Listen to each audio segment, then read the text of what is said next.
ओम नमः शिवाय। क्या आप लोग मुझे सुन पा रहे हैं?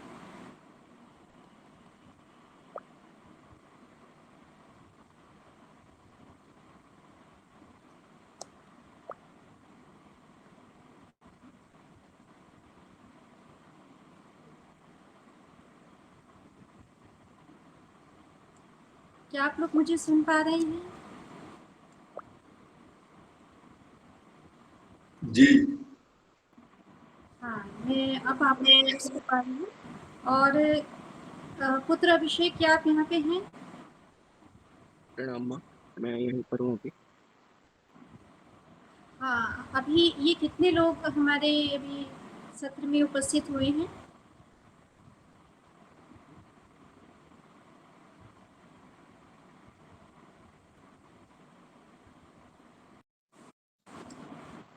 इस समय माँ 10 के करीब है। एक मिनट, पहले सत्र में अभी तक नहीं आए, काफी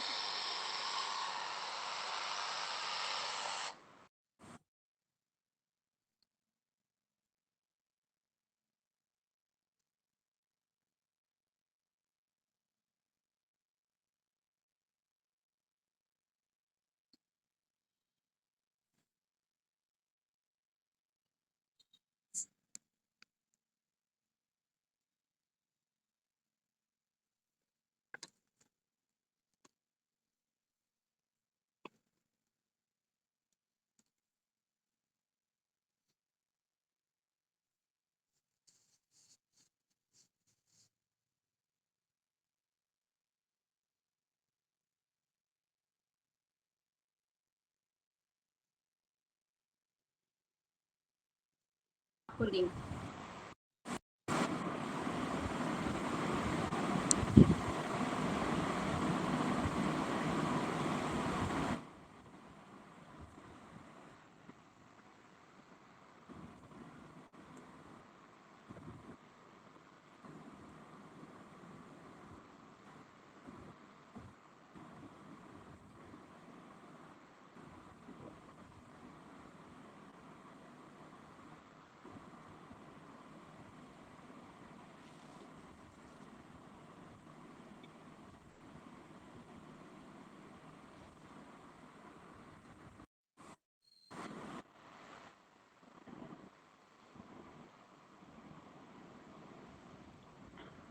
हाँ, आप लोग मुझे सुन पा रहे हैं?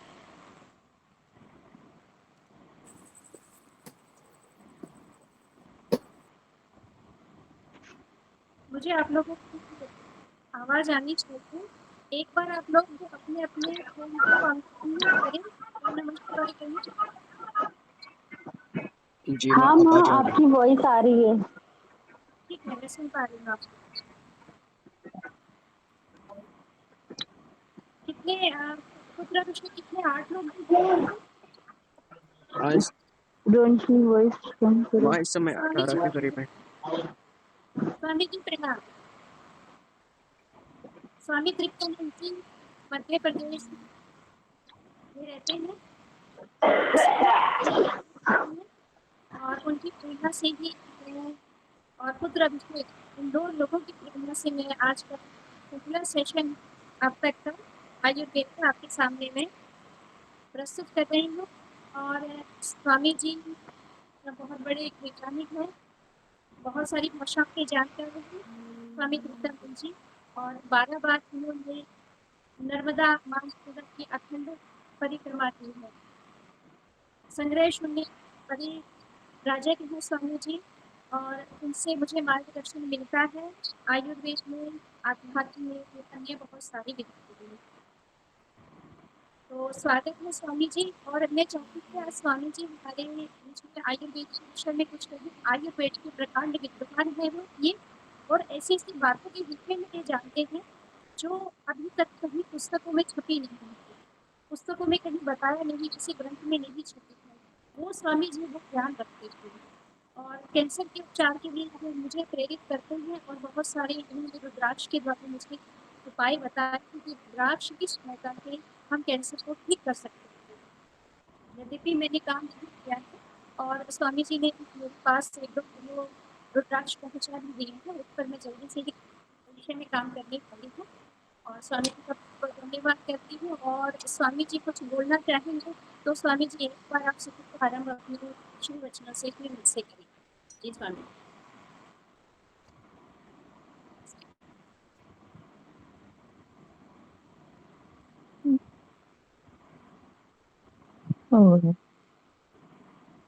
स्वामी जी आपका ये आपका जो है यहाँ पर म्यूट का एक ऑप्शन है स्क्रीन पे, उसको क्रॉस किया हुआ, उसको उस पे हटा दें, उस पे एक बार क्लिक कर दें, आपकी स्वर नहीं आ रहा है पर स्क्रीन पे आप देख सकते हैं फिर राउंड सर्कल बना हुआ है, उस पे क्लिक कर दें तो आपकी आवाज़ हम पहुँच पाएगी।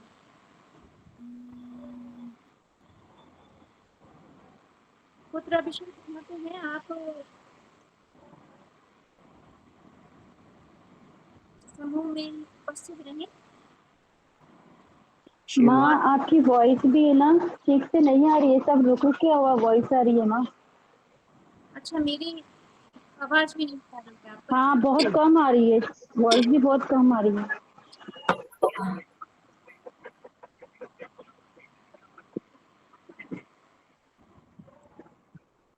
यह संभव है पंखे के कारण, मैंने पंखा बंद कर दिया है। क्या आप सुन पा रहे हैं अब मुझे, या मैं डिस्कनेक्ट करके दोबारा करूँ?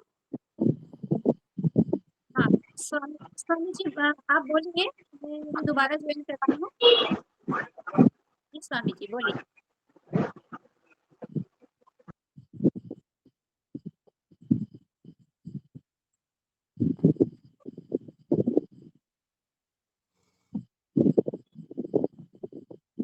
जी, आपको हमारी आवाज आ रही हो तो माँ रुद्री रितंबरा आप देहरादून, हम स्वामी तृप्तानंद बात कर रहे हैं गुजरात सौराष्ट्र से। और ये अच्छा है, लेकिन ये टेक्नोलॉजी हमको ज़्यादा मालूम नहीं है, इसलिए हम थोड़ा सा इसमें समझ नहीं पा रहे हैं कि क्या चीज़ को अटेंड करें, कैसे इसको सीखेंगे, धीरे धीरे सीख जाएंगे। आपकी आवाज़ तो थोड़ी आ रही थी लेकिन अच्छी नहीं आ रही थी। हमारी आवाज़ कैसी आ रही है ये भी हमको नहीं मालूम है। और ये अपने मेडिकल और ख़ास तौर से जो आयुष विभाग है उसके लिए कुछ विद्वानों को इकट्ठा किया है, कुछ वो लोग सब शेयर करेंगे।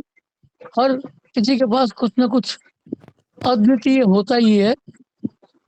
परमात्मा ने सबको अलग अलग इसीलिए बनाया है कि उनमें अलग अलग सॉफ्टवेयर भी होता है। कोई भी किसी के जैसा नहीं हो सकता और सबके अंदर अद्वितीय अद्भुत कुछ होता है, सभी के अंदर होता है। सबको एक दूसरे से ग्रहण करना चाहिए। अभी जो आयुर्वेद की बात है, आयुष का मतलब होता है, एक तो है आयुर्वेदा, वाई से योगा ले लीजिए, फिर यू है, यू से यूनानी ले लीजिए। यूनानी कोई चिकित्सा पद्धति है नहीं, आयुर्वेद को ही वहां की यूनान की भाषा में ट्रांसलेट किया गया तो वो यूनानी कहलाई। क्योंकि जब अलेक्जेंडर द ग्रेट सिकंदर का आक्रमण हुआ था तो वो भारत से कुछ वैद्यों को यूनान लेके चला गया था और वहां उनसे निवेदन किया था इज्जत से, आदर पूर्वक, कि आप आपका जो आयुर्वेद है उसको हमारी भाषा में लोगों को सिखाइए। तो उन लोगों ने सीखा और उसको यूनान में लिखा, यूनानी में लिखा। और वो जब मुगल राज्य आया तो उन लोगों को यूनान से मिला था, इसलिए यहाँ उन्होंने प्रैक्टिस की और वो यूनानी कहलाया। तो AYU। अब एस क्या है? एस है सिद्धा। सिद्धा system of medicine south India में चलता है। साउथ इंडिया बोलने से आंध्र प्रदेश, कर्नाटक, तमिलनाडु और केरल और पांडिचेरी और तेलंगाना, ये जो स्टेट्स हैं, साथ में श्रीलंका भी उसमें आता है, वहां पर भी सिद्धा चलता है। यही जो आयुर्वेद की दवाएं हैं उनके नाम तमिल में हैं और वो थोड़ी सी प्रिपरेशन अलग टाइप की है और उसको सिद्धा कहा जाता है। बाकी यही गोलियां वगैरह सब उसमें होती है। तो आयुष में A stands for Ayurveda, Y stands for Yoga, U stands for Unani, S stands for Siddha, and H stands for homeopathy, similia similibus curanter. समा समम समाचरित, कांटे से कांटा निकलता है, विष से विष को मारा जाता है, ये है। तो अब इसमें आज जो आयुष की पहले से तो अच्छी स्थिति हो गई है, लेकिन कुछ गलतियां ऐसी हैं जिनमें किसी वैद्य की कोई गलती नहीं है। जैसे कि सूची वेद मतलब इंजेक्टेबल्स इंजेक्शन जो है भारतीय खोज है, भारतीय बौद्धिक संपदा है। 4000 पहले के सुश्रुत तर्क संहिता में इंजेक्टेबल का उल्लेख है। तो आज एलोपैथी में इंजेक्शन चल रहे हैं और आयुर्वेद में ललित फार्मेसी, जो सिद्धि फार्मेसी ललितपुर झांसी में इंजेक्शन बनाती थी, उसको प्रतिबंधित कर दिया गया है। क्यों? कि आयुर्वेद में इंजेक्शन नहीं हो सकते, ये गलत है। ऐसे ही हैदराबाद की J&J डिसेंट कंपनी, आयोबीन, आयोक्विन, ये बहुत अच्छे इंजेक्शन थे उनके, कम पैसे के और शीघ्र प्रभावी थे, और ये आयुर्वेद की बौद्धिक संपदा है, उसको रोका गया है। इस पर लोगों को आवाज उठानी चाहिए, ये गलत है। दूसरी चीज आईफेनासव, जो कि उसमें अफीम से बनता है, उस पर रोक लगी हुई है। मधु का सव महुए से बनता है, उस पर रोक लगी हुई है। मृत संजीवनी सुरा, उस पर रोक लगी हुई है। ये कोई किसी ने अपने घर में नहीं बना लिए हैं, ये शास्त्रों में लिखित हैं, आप इनको रोक नहीं सकते। आप जब एलोपैथी में मॉर्फिन इंजेक्शन को अलाउ करते हैं जो कि अफीम से बनता है, तो आप आयुर्वेद में आईफेनासव को कैसे रोक सकते? वो कोई फॉरेन हर्ब तो नहीं है, हमारे देश की हर्ब है, हम उसका इस्तेमाल क्यों नहीं कर सकते? तो इन पर भी विचार होना चाहिए। मृत संजीवनी सुरा, आईफेनासव, मधु कासव, इन पर लगा हुआ प्रतिबंध समाप्त होना चाहिए। इस बारे में आप लोग सब विद्वान हैं, चर्चा करें, चिंतन करें।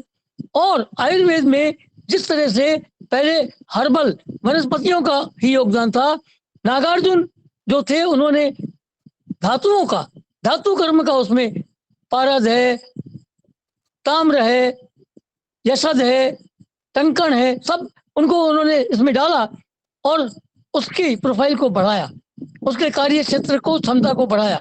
इसी प्रकार से आयुर्वेद में परिपूर्णता नहीं है। जो लोग परिपूर्ण समझते हैं वो गलत है। अभी उसमें रिसर्च की, अनुसंधान की आवश्यकता है। जैसे कि आयुर्वेद का प्राथमिक सूत्र है, जिस देश में, जिस काल में जो वनस्पतियां होती हैं, उनके उपचार की औषधि उसी देश में और उसी काल में जो वनस्पतियां होती हैं, जो व्याधियां होती हैं, उनमें होती है। आज जो आइपोमिया है, जो बेशरम है, बेहया है, बूटी है, हकीम जी है, ये नई वनस्पति है।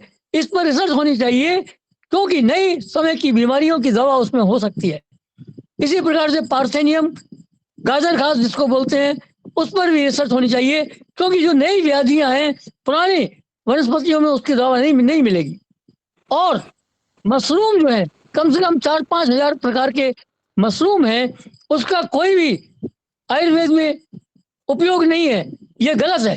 कैक्टस जो है, 3-4 हजार प्रकार के कैक्टस हैं, उनका कोई उपयोग नहीं है, ये गलत है। इसमें किसी को आगे बढ़ करके, खासतौर से जो भारत की बड़ी आयुर्वेदिक यूनिवर्सिटियां हैं, मेडिकल कॉलेज हैं, जामनगर जैसे, उनको इसका रिसर्च प्रोजेक्ट लेना चाहिए कि हम जो मशरूम है, गैनोडर्मा मशरूम है, रेसी मशरूम है, उनको हम लगाएंगे और इसमें आयुर्वेद में लाएंगे। कैंसर वगैरह की जो बीमारियां हैं, जो पहले नहीं होती थी, वो इनमें इनकी दवा मिल सकती है।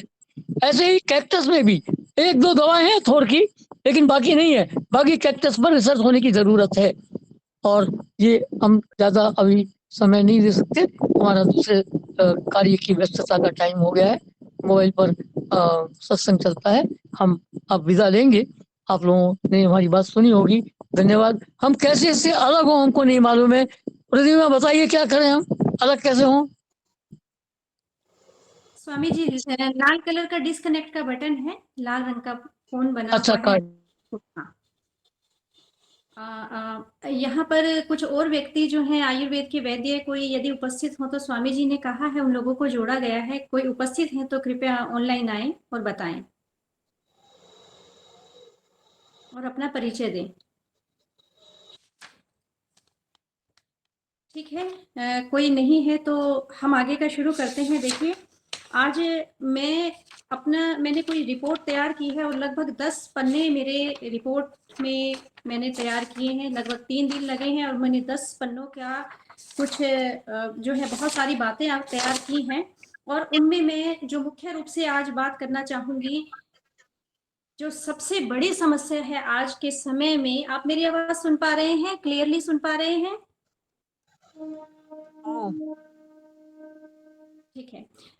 जो सबसे बड़ी समस्या आज के समय में है वो है डायबिटीज की, मधुमेह की जो ठीक नहीं हो सकता, कैंसर की और हार्ट डिसीजेज की, हृदय रोगों की। और सबसे ज्यादा मृत्यु की दर जो है वो सबसे ज्यादा आज हार्ट अटैक से मर रहे हैं। ये हमारे पास आज का आंकड़ा है कि आज सबसे ज्यादा लोग हार्ट अटैक से मर रहे हैं। और उससे तो फिर भी बचा जा सकता है, किसी ना किसी प्रकार से कुछ ना कुछ औषधियां लेकर, आयुर्वेदिक या किसी प्रकार की, अदरक ले रहे हैं, लाल मिर्च ले रहे हैं, अलग अलग वैद्य उस पर कुछ ना कुछ बताते रहते हैं। किंतु कैंसर पर एक ही राय से शायद ही कोई व्यक्ति होगा जो कैंसर से बच जाता होगा। अधिक से अधिक 7-8 साल बहुत लंबा अगर कोई खींच के ले जाए, क्योंकि उसमें कैंसर की जो सेल्स होती हैं वो सड़ने लगती हैं, रोटेट होने लगती हैं, तो उसमें व्यक्ति का बच पाना असंभव होता है। उस पर मैं आज एक ऐसा रिसर्च जो है, वो रिसर्च जो सन 1921 में प्रकाश में आ चुकी थी, और आज देखिए ये सन 2024 चल रहा है। अगर वो रिपोर्ट दबाई ना गई होती, जो रिसर्च में जो बात मैं आज आपके सामने लेकर आ रही हूँ, वो बात अगर दबाई ना गई होती तो आज विश्व भर में कैंसर का एक भी पेशेंट नहीं होता, एक भी पेशेंट नहीं होता।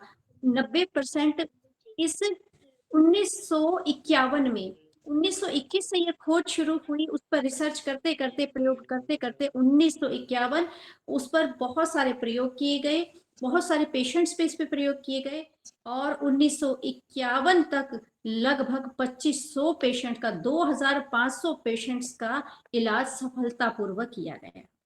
90% लोग ठीक हो गए। वो केवल छोटी सी चीज है जिसे कोई भी व्यक्ति अपने घर पर कर सकता है, बहुत सरल है, और ये रिपोर्ट को दबा दिया गया। वो मैं आपको पूरी कहानी बताऊंगी कि किस प्रकार से ये आप लोगों की एक उत्साह के लिए कि आपको लगता है कि हम लोग इस बीमारी से नहीं उबर सकते। देखिए, किसी को कोई भी रोग है, यहाँ पर शुभा राठी जी हैं, यहाँ पर उनको श्वेत कुष्ठ के बारे में उन्होंने कई बार पूछा। मैं उनको श्वेत कुष्ठ का उपचार दे नहीं सकी, यद्यपि मेरे पास उपाय था और आप लोगों को भी पता है उसका एक बहुत प्रभावी उपाय है। वो शुभा जी अपने मुंह से बता सकती हैं, क्योंकि आप लोगों को भी बोलने का अवसर दिया जाएगा, और हमारे पास समय कम है, क्योंकि 1 घंटे में नहीं कर पाएंगे। किसी की आवाज आई है? केवल कृपया म्यूट कर लें अपने अपने स्पीकर को।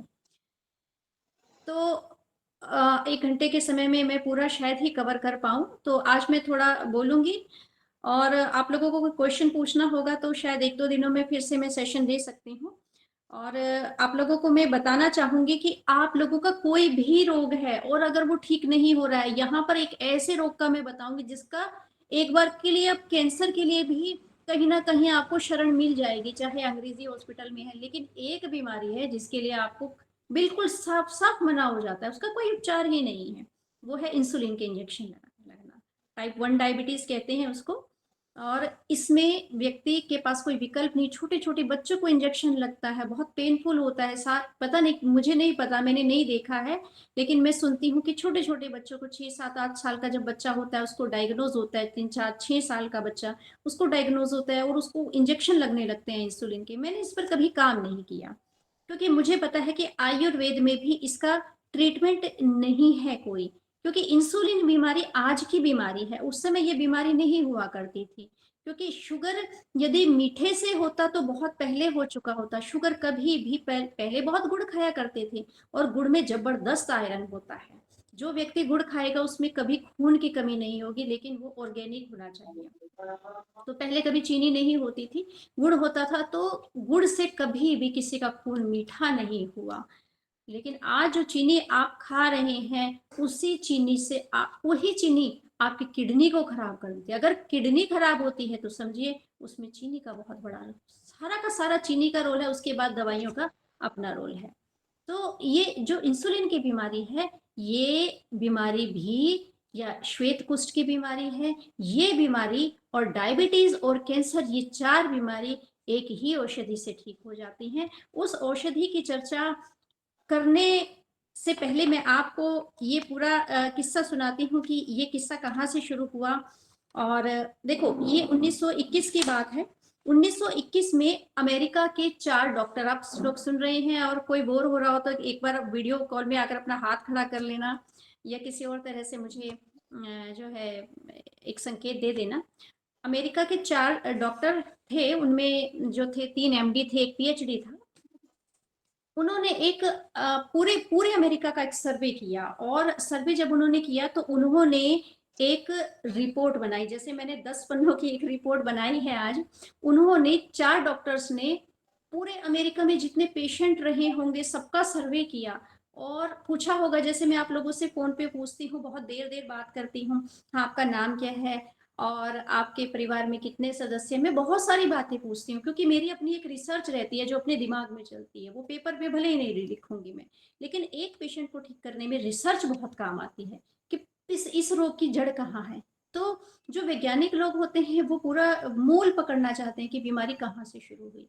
तो उन्होंने जो रिसर्च किया, उन्होंने 10,000 पन्नों की एक रिपोर्ट बनाई, और उस रिपोर्ट में उन्होंने एक चौंकाने वाला सत्य लेकर आए सामने। वो सत्य क्या था कि सन 2001 की बात है ये, 4 अमेरिका के डॉक्टर, और उन्होंने ये रिपोर्ट निकाली कि अमेरिका में सन 2001 में जितने लोग हार्ट अटैक से मरे, जितने लोग आपके हार्ट अटैक से मरे हैं, उससे ज्यादा दुनिया भर में सबसे ज्यादा मौत क्या होती है, किससे? हार्ट अटैक से होती है। आदमी का दिल ही सबसे कमजोर होता है। उससे ज्यादा मौत जो है वो दवाई खाने से हुई है।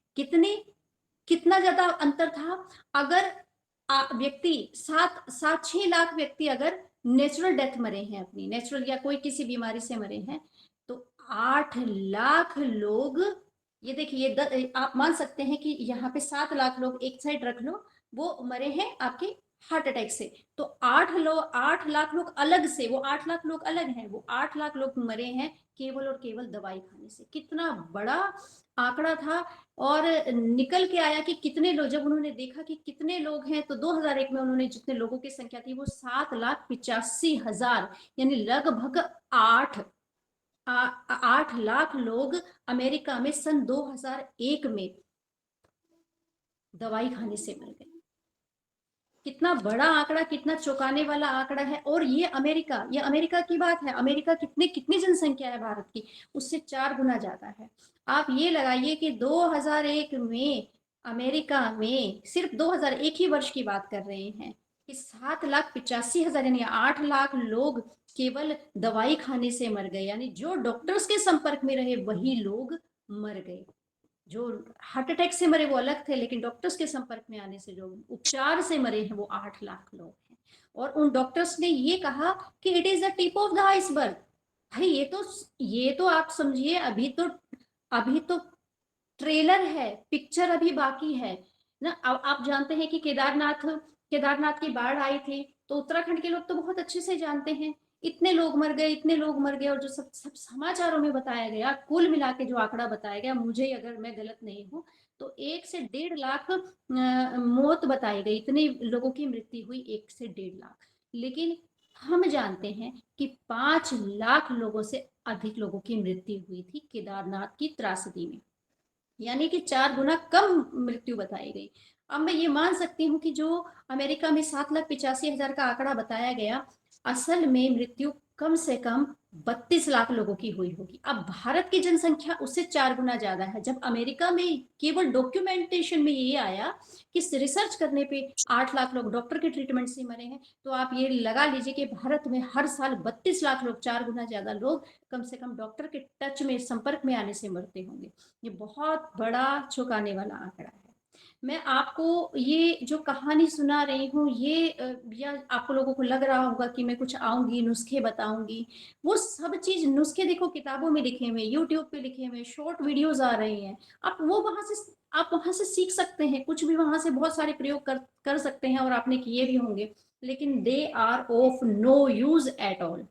उनका फायदा कुछ नहीं है। ये जो छोटे छोटे आप ट्रेलर्स देख रहे हो, वो केवल व्यूज बढ़ाने के लिए, उनसे आपका भला नहीं होने वाला, क्योंकि आपके पीछे लाइफ फोर्स नहीं है, एक फोर्स नहीं है जो आपको एक बल दे कि मैं ऐसा क्यों करूं। आपको कारण नहीं पता तो आप निदान क्या करेंगे।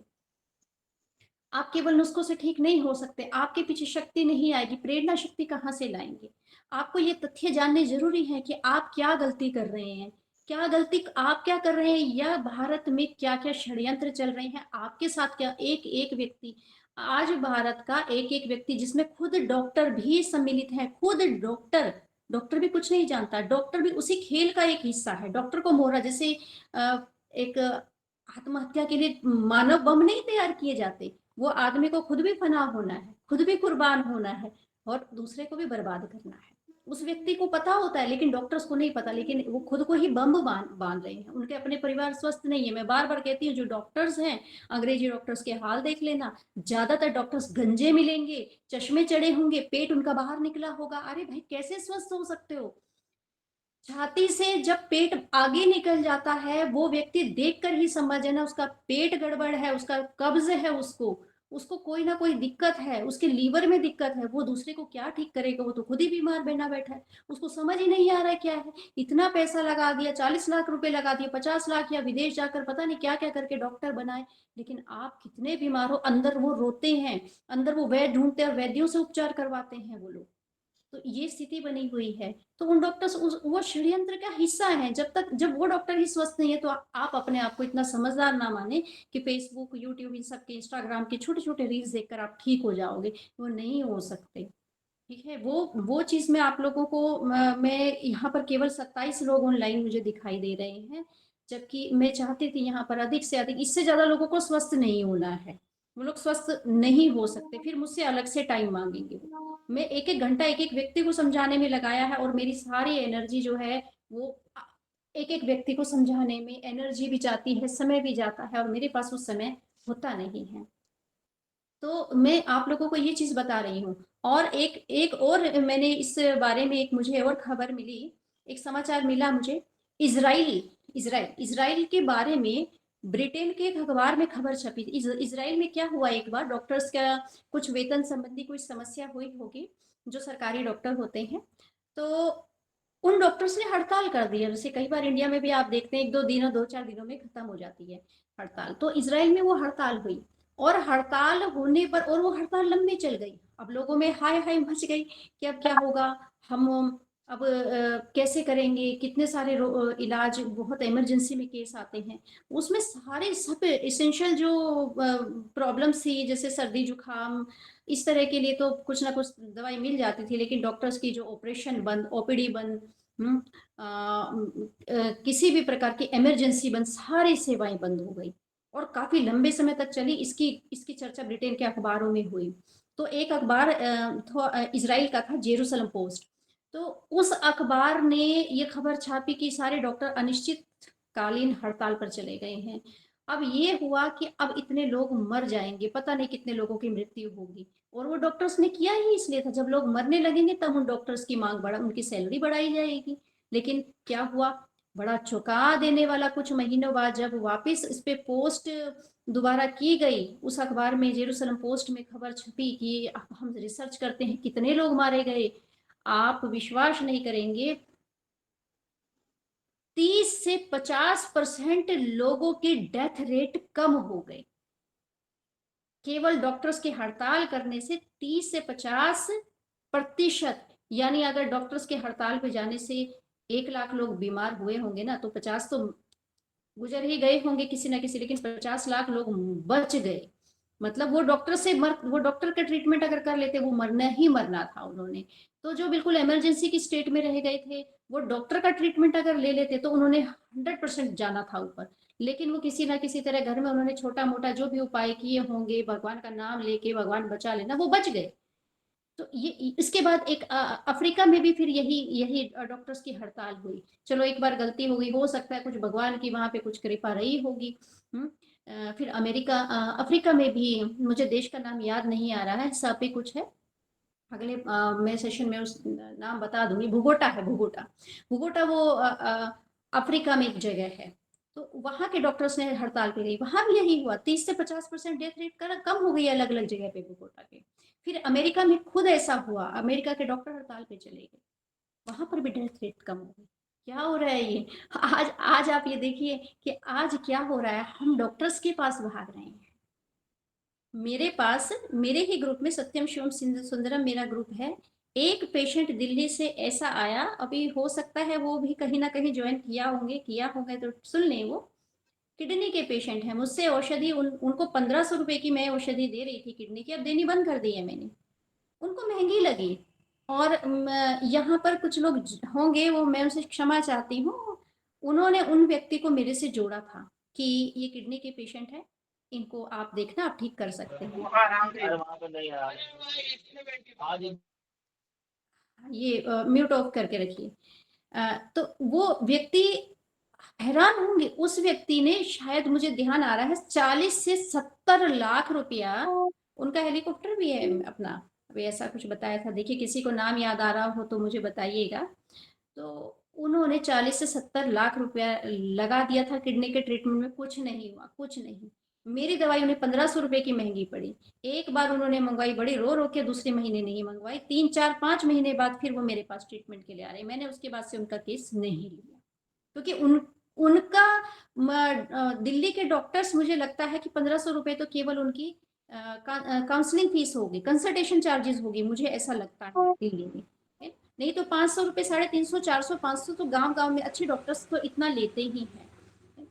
वो मुझे वही कंसल्टेशन चार्जेस तक भी नहीं, जबकि उसने में उनके घर औषधियां पहुंच रही थी, 3 औषधियों का पैकेज जो था उनके घर पहुंचता था, लेकिन उन्होंने नहीं ली। तो ये जो है व्यक्ति अपना पैसा एलोपैथी में खर्च कर रहा है, और खर्च करके अपनी मृत्यु को आमंत्रण, आइए मेरा डायलिसिस कीजिए, मेरा चीर फाड़ कीजिए, उसके बाद कुछ टाइम के ट्रीटमेंट के बाद मैं घर बार बेच के या जैसे भी करके, गरीब भी होगा अमीर भी होगा, वो सारा पैसा खर्च कर देगा, पैसा नहीं बचाने आएगा उसको। तो वो ऐसे लोग अपनी मृत्यु के लिए पैसा देते हैं। तो ये स्थिति है आजकल की। मैंने आपको ये अमेरिका, अफ्रीका और 3 जगह का जो मैंने बताया था, ये सन 2000 की रिपोर्ट है। और इसमें अब 2001 में एक रिपोर्ट और प्रकाशित हुई थी, उसमें ये कहा गया था, डेथ बाय मॉडर्न मेडिसिन, एक किताब है, आप ढूंढ लेना नेट पर। और जो मैंने जो 4 डॉक्टर्स की रिपोर्ट है ना, उस पर एक फिल्म भी बनी हुई है, फिल्म का नाम होगा शायद डेथ बाय मेडिसिन, और इसके राइटर हैं गैरी नल, GARY, गैरी NULL नल। कोई पढ़ना चाहे तो इन रिपोर्ट्स को देखिए, आंखें खुल जाएंगी आप लोगों की, कभी भी जीवन में एलोपैथी की दवाई नहीं लेंगे। और 2001 में फिर एक बुक पब्लिश हुई थी, डेथ बाय मॉडर्न मेडिसिन, उसमें ये रिपोर्ट प्रकाशित की गई थी कि अमेरिका में हर साल, ये 2001 की रिपोर्ट है, 2001 में 2 करोड़ लोगों को एक साल डॉक्टरी ट्रीटमेंट जबरदस्ती दिया गया। उस मतलब उस साल देखा गया था कि 2001 में 2 करोड़ लोगों को, यानी कि हर वर्ष 2 करोड़ लोग लगभग जबरदस्ती, अननेसेसरीली, उनको या तो एंटीबायोटिक्स दिया जाता है, या उनका ऑपरेशन करना ही करना है, या उनको एंटीबायोटिक्स देने का मतलब समझ रहे हैं? गोली होती है, गोली दुश्मन और मित्र में फर्क नहीं समझती है, चलती है तो वो असर करती ही करती है। तो ये गोलियां दी गई, दी जाती हैं, आप भी खाते हैं, सिर दर्द है, पेट दर्द है या कोई भी बुखार है तो गोलियां आप लोग भी खाते हैं। तो 2001 में एक रिपोर्ट थी कि हर साल 2 करोड़ लोग अमेरिका में और नो यूज, कोई मतलब नहीं है, उनको जबरदस्ती हॉस्पिटल में भर्ती कर रहे हैं, एंटीबायोटिक्स दे रहे हैं, उनको ऑपरेशन कर रहे हैं अननेसेसरी, और भी पता नहीं क्या क्या उनका भेदन छेदन कर रहे हैं। तो ये सब कुछ ये हर जगह हो रहा है, डॉक्टर्स को दिया जाता है, एक टारगेट दिया जाता है, हर जगह हो रहा है, बताने की आवश्यकता नहीं है। इस पर मैंने फेसबुक पर एक पंक्तियां भी लिखी थी, किसी सुंदर नगरी में बीमार नहीं है एक भी आदमी, पता लगा कि वो सभी डॉक्टर हड़ताल पर हैं, ऐसा कुछ लिखा था मैंने, और भी बहुत कुछ लिखा था, लेकिन ये सब आप लोगों को मैं जागृत करने के लिए करती हूँ। और डब्ल्यूएचओ क्या करता है, डब्ल्यूएचओ अपना खेल खेलता है, एलोपैथी के इस व्यापार को आगे बढ़ाने के लिए वो कुछ ना कुछ उल्टी सीधी रिपोर्ट्स प्रकाशित करता रहता है। उस अब जो है ट्यूबरक्लोसिस, ये ट्यूबरक्लोसिस साफ साफ एलोपैथी मना करता है कि इसका कोई इलाज है, बिल्कुल भी नहीं है ट्यूबरक्लोसिस का। और डब्ल्यूएचओ ये कहता था कि जो एलडीएल है मतलब बैड कोलेस्ट्रोल है, अभी आप कोलेस्ट्रोल की रिपोर्ट बहुत लोगों की बैड कोलेस्ट्रोल की आती है कि कोलेस्ट्रोल बढ़ गया है, कोलेस्ट्रोल बढ़ गया है। अगर ये पहले ही डब्ल्यूएचओ पहले से ही ये सब चीजें बता देता तो व्यक्ति बीमार नहीं होता। अब वो उल्टी सीधी रिपोर्ट प्रकाशित करेगा, लोग कहेंगे, फॉलो करेंगे कि नहीं डब्ल्यूएचओ ने ऐसा कहा है। डब्ल्यूएचओ ने बहुत पहले कह दिया था कि जो कोलेस्ट्रोल है ना, बैड कोलेस्ट्रोल एलडीएल जिसे कहते हैं, उसका मुख्य कारण फैट है। अरे भाई फैट तो बहुत सारे लोगों को, खली भी फैट होगा, उसका जरूरी तो नहीं है कि उसको उसका कोलेस्ट्रॉल खराब हो गया हो। फैट तो ये चीज भारतीय उसमें मान्य नहीं है, अगर वैद्य इस बात को सुनेगा वो उसको मानेगा नहीं। बाद में उसको लगा उसकी पोल खुलने वाली है क्योंकि बहुत विद्वान बैठे हुए हैं, भारत में बहुत विद्वान बैठे हुए हैं, तो बाद में उसने मान लिया कि नहीं नहीं, दूसरी रिपोर्ट निकाल दी कि नहीं बैड कोलेस्ट्रॉल जो है फैट से नहीं बढ़ता है। तो किससे बढ़ता है बताओ, नहीं उसने कभी नहीं बताया। बैड कोलेस्ट्रॉल आप लोग सुन लीजिए कान खोल के, आज भी अगर किसी को कोलेस्ट्रॉल की, और लगभग लगभग मैं ये कह रही हूँ कि 100 में से 70 लोग अब कोलेस्ट्रॉल की प्रॉब्लम को लेकर चल रहे होंगे, 70 लोगों को हार्ट की बीमारी होगी। यहाँ पर लोग 29 लोग जुड़े हुए हैं, मुझे नहीं पता कौन कौन है, यहाँ मुझे चलाना नहीं आता है, ये तो पुत्र अभिषेक ने इसमें ऑपरेट किया है सिस्टम। तो 70% लोगों को हार्ट की बीमारी होगी, और लगभग सभी लोग हार्ट की पेशेंट हैं, बहुत लोग हैं, बहुत लोग हैं, किसी के स्टंट डला हुआ है, पता नहीं क्या क्या क्या क्या डलवा कर बैठे हैं अपने हार्ट में। तो एलडीएल, हाँ मैं ये बात कर रही थी कि किस चीज से बढ़ता है, आप लोग सुन ले, आप लोग जो चीनी खाते हैं, सबसे बड़ा कारण जो आप लोग चीनी खाते हैं, जो आप लोग शुगर खाते हैं, जिसकी बात मैंने कही थी कि पहले गुड़ खाया करते थे, शुगर नहीं होती थी, शुगर तो खुद ही कह रही है मैं शुगर से हो रही हूँ, पहले की कभी शुगर होती नहीं थी, किसी को पूछ लेते भाई शुगर होती है कुछ नहीं, लोग गुड़ चुरा चुरा के खाते थे, छिपा छिपा के रखते थे, फिर चुरा चुरा के खाते थे बच्चे उस गुड़ को, उसी में चोरी की मार पड़ती थी, वहां ऐसे ऐसे चोरी किसकी हो जाती थी, गुड़ की चोरी होती थी, बहुत स्वाद लगता था गुड़। शुगर जब से आई तभी से शुगर की बीमारी हुई, उससे पहले शुगर की बीमारी नहीं थी। और जैसे ही शुगर की बीमारी शुरू हुई, किससे हुई, चीनी से, शुगर से, जिसको अंग्रेजी में शुगर कहते हैं। और उसी शुगर के साथ साथ आपका कोलेस्ट्रॉल बढ़ना शुरू हो गया, कोलेस्ट्रॉल बढ़ने से हार्ट अटैक की प्रॉब्लम आने लग गई सभी को, हार्ट का अचानक से हार्ट स्ट्रोक हो जाता है, हार्ट की आर्टरीज ब्लॉक हो जाती हैं, पता नहीं क्या क्या बीमारियां लग जाती हैं। देखो मैं तो डॉक्टर नहीं हूँ, मैं आर्ट की स्टूडेंट रही हूँ, मुझे एबीसी भी नहीं पता साइंस का, ठीक है, मैं अपने सामान्य ज्ञान के आधार पर थोड़ा सा जागरूक होकर, आप लोग अगर यहाँ पर कोई डॉक्टर्स बैठे हों उनसे मैं क्षमा प्रार्थी हूँ, या बहुत उम्र दराज कोई हकीम वैद्य अधिक वैद्य बैठे होंगे तो उनसे भी मैं क्षमा प्रार्थी हूँ, और कुछ गलती हो गई है तो आप लोग ठीक कर सकते हैं। तो मेरा कहना यह है कि जब तक आप लोग कहते हैं कि मैंने आपकी दवाई खाई बहुत चमत्कारी थी, लेकिन ठीक नहीं हो रहा, कैसे ठीक होगा, आप तो शुगर खा रहे हैं ना, जब तक आप लोग शुगर खाओगे आपके हार्ट को कोई ठीक नहीं कर सकता, ऊपर से ब्लड में शुगर आपकी मिलती रहेगी, ब्लड में शुगर मिलेगी तो आपको हार्ट अटैक तो होगा ही, दिल की बीमारियां होंगी, और खाना भी नहीं पचेगा, खून में अस्वच्छता बनेगी, फोड़े फुंसियां निकलेंगी। और शुगर की बीमारी के साथ साथ हमेशा कोलेस्ट्रॉल की, हार्ट की प्रॉब्लम एसोसिएटेड है ही है। और जिन व्यक्तियों को शुगर है उन लोगों को मूत्र संस्थान के रोग भी होते हैं। और वहीं पे जुड़ जाता है प्रोस्टेट, प्रोस्टेट की प्रॉब्लम भी एसोसिएट हो जाती है। प्रमेह, प्रमेह की समस्याएं, मधुमेह, प्रमेह उसी को कहते हैं, प्रमेह का बिगड़ा हुआ रूप आगे का मधुमेह है। बाथरूम की समस्या हो जाती है, लोग कहते हैं बार बार जाना पड़ता है बाथरूम, एक बार में नहीं होता है, बार बार आपको यूरिन जाना पड़ता है। तो मूत्र संस्थान के जो होते हैं वो रोग होने लगते हैं। किससे ये पता नहीं है, केवल एक चीनी से। मैं आपको बताती हूँ कि आपकी प्रॉब्लम्स क्या कहाँ कहाँ है। मैं ये कहानी मेरी पूरी नहीं हुई है और समय भी हमारा निकल रहा है, आधे घंटे से ज्यादा हो गया है। मैं आपको कुछ पॉइंट्स बताऊंगी कि आपकी प्रॉब्लम कहाँ कहाँ से शुरू हो रही है। देखो, आपका हार्ट फेल होता है किससे, लिख लीजिएगा, रिफाइंड शुगर से। रिफाइंड मैंने प्रयोग किया है। आज शुगर बन रही है, गन्ने से शुगर बन रही है, लेकिन अनरिफाइंड अगर आप प्रयोग ही करें तो अनरिफाइंड प्रयोग करें। अनरिफाइंड जो शुगर होती है वो छोटी होती है आकार में, और वो चमकीली सी नहीं होती, क्रंची नहीं होती, थोड़ी थोड़ी गीली सी होती है। बरसात में आप देख सकते हैं उसमें कीड़े भी पड़ जाते हैं कई बार, मैं देख कर लाती हूँ तो कीड़े भी पड़ जाते हैं। कीड़े किसमें पड़ेंगे, जो खाने की चीज होगी, असली चीज होगी। नकली चीज में कीड़े नहीं पड़ेंगे, प्लास्टिक में कीड़े नहीं पड़ेंगे, आटे में पड़ेंगे। जो खाने की चीज, बाजार का आटे के, जो बाजार से आप आटा लाएंगे उसमें कीड़े नहीं पड़ेंगे जल्दी से, क्योंकि उसमें से पोषण निकाल दिया गया, रिफाइंड है वो आटा भी। खाने के लिए आप आटा लेकर आते हैं,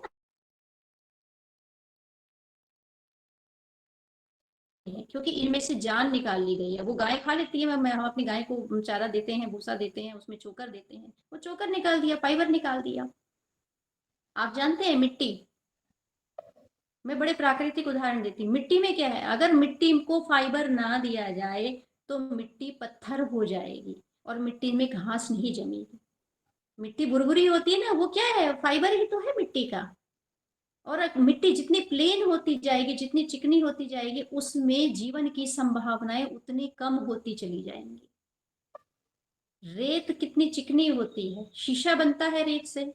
मेरे पुत्र ने बताया, अगर चित्राक्ष यहाँ पे होगा, चीनू होगा वो शायद यहाँ, उसने बताया कि माँ आप जानते हो कि रेत से जी अम्मा, प्रणाम। हाँ आप यहाँ हो बच्चा, हाँ आप बताइए, क्या रेत से शीशा बनता है? ये बहुत शर्माता है, बोलेगा नहीं। और ये बहुत सारी बातें मुझे बताता है, अभी 15 साल का, 14-15 साल में लग गया है। तो ये जो है अम्मा आप, मुझे इसका ज्ञात नहीं है। हाँ तो देखिए, मैं आपको ये बता रही थी कि जो मिट्टी है ना वो भी फाइबर मांगती है।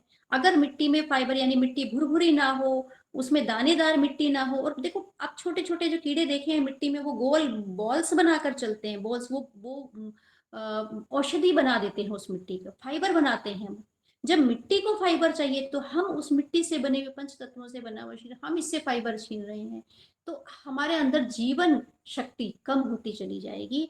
तो आप ये ध्यान रखिए, रिफाइंड शुगर आप लोगों के घर में जो है वो मैंने बताती हूँ, सब पहले मैंने ग्रुप में भी बताया है। वो रिफाइंड शुगर जो है, वो जितनी भी प्रकार की बोन्स हैं, हड्डियां हैं, सुअर की हैं, कुत्ते की हैं, आदमी की हैं, जहां जहां से जो हड्डियां मिलती हैं, उनके उनके चूरा होता है। वो चूरे, उस चूरे से उसको वाइट किया जाता है, और जो भस्म होती है मुर्दों की, उसमें उसको रगड़ा जाता है चीनी में, और ताकि उसका फ्री फ्लो हो, है ना। तो ये दो चीजें चीनी में मिलती हैं। उसके बाद हम उसको गर्म करते हैं, बॉयल करते हैं, उसमें दूध डाल देते हैं। आप सोचो आप कर क्या रहे हो, हड्डियां उबाल रहे हो, भस्म उबाल रहे हो मरे हुओं की, और फिर आप उसमें दूध डाल रहे हो। इस प्रोसेस से आप चाय पी रहे हो, तो बीमार क्यों नहीं होंगे। शरीर को कब्र से भी ज्यादा बुरे हालत, शमशान घाट, चिता अंदर ही जला रहे हैं, और वो बहुत बुरा आप कर रहे हैं।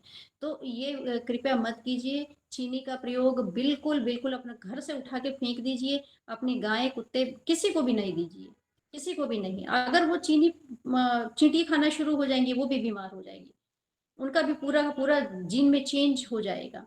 तो मैंने आपको ये बताया कि आपको रिफाइंड शुगर आप छोड़ देंगे तो आपका कभी हार्ट की प्रॉब्लम, आपके हार्ट की प्रॉब्लम होना ही बंद हो जाएगी। कोलेस्ट्रॉल आपका अच्छा होने लगेगा। कोलेस्ट्रॉल नहीं रहेगा तो आपके देखिए जो हड्डियों में दर्द होता है, यूरिक एसिड बनता है, यूरिक एसिड से ही हड्डियों में दर्द होता है, तो यूरिक एसिड बनना भी बंद हो जाएगा। तो हार्ट फेल किसके कारण होता है? रिफाइंड शुगर के कारण। और अब किडनी की बात करती हूँ, किडनी फेल किससे होती है?